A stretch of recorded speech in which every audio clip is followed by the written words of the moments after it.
Bonjour à tous, bienvenue dans cette vidéo, j'espère que vous allez bien. Aujourd'hui j'ai envie de vous expliquer, de vous parler des émotions et de vous expliquer plus particulièrement pourquoi vous n'êtes pas responsable des émotions des autres. Et du coup de la même manière, pourquoi les autres ne sont pas responsables de vos propres émotions. Une émotion, comment ça fonctionne? C'est un événement. À la suite de cet événement, l'autre va avoir une pensée et c'est cette pensée qui va entraîner telle ou telle émotion. C'est ce qui explique pourquoi on n'a pas tous la même réaction face aux mêmes événements. Un événement va par exemple pouvoir me rendre très triste et puis quelqu'un d'autre complètement indifférent. Alors ces pensées, ces réactions en fait, elles sont liées, elles viennent d'où? Elles viennent de notre histoire, de nos croyances, de notre éducation, de notre culture, de nos blessures. Donc du coup on comprend bien qu'elles nous sont propres. C'est pour ça qu'on ne peut pas dire que l'autre est responsable. L'autre n'est pas responsable de mon histoire, de la façon dont je pense. C'est moi seule qui suis responsable. Si par exemple, imaginez vous êtes au travail, vous êtes avec votre collègue qui s'appelle Machinette. Voilà, vous êtes avec Machinette et vous croisez Philippe de la compta, Philippe que vous aimez beaucoup. Vous lui dites bonjour Philippe. Et puis Philippe, il vous répond pas. Il semble un peu grognon, il trace.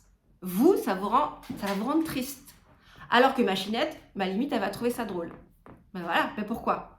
Parce que ça vous a rendu triste parce que vous vous êtes dit « Ah, voilà, ça y est, il se détourne de moi, peut-être que je l'intéresse plus, au sens amical. » Et du coup, ça va vous rendre triste parce que peut-être que vous n'avez pas confiance en vous et que du coup, vous vous dites « Ah, voilà, encore quelqu'un qui m'ignore. » Ça va vous rendre triste. Ça fera référence à vos croyances, etc., à vos blessures.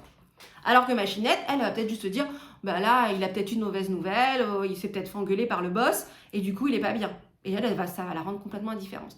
Parce qu'elle n'a pas peut-être cette blessure, cette peur de l'abandon, du jugement, etc.